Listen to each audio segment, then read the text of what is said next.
With the passing of Father Joe Carroll, many San Diegans are reflecting on the beloved priest's work. In downtown San Diego today, staff and people he helped got together at Father Joe's villages to share memories and experiences. News 8's Brian White has more on how they're carrying on his legacy.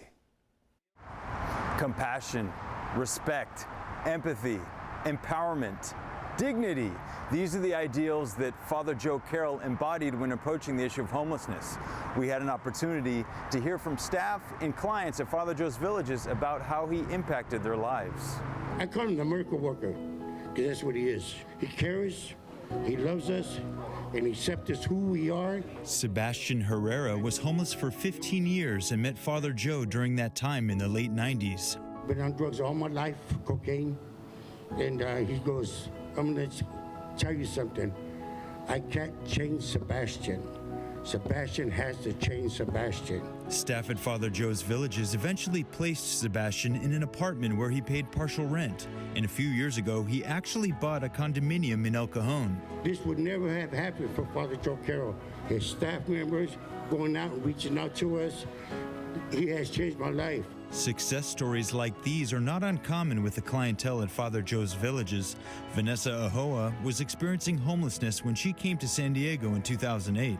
She recalls the first time she met Father Joe Carroll. I was coming down the stairs, he was going up the stairs, and I said, oh, I was like I'd met a movie star. During her time at the village, Vanessa blossomed and improved her life in many ways. I got a job while I was here. I started at the Salvation Army.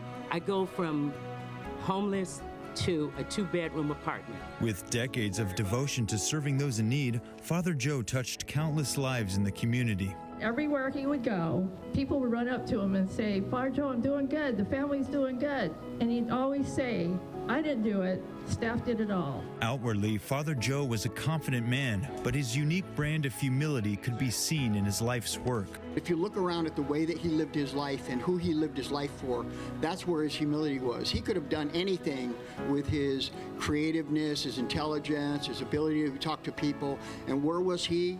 He was here caring and devoting his life to helping people that were experiencing homelessness. In downtown San Diego, Brian White for News 8.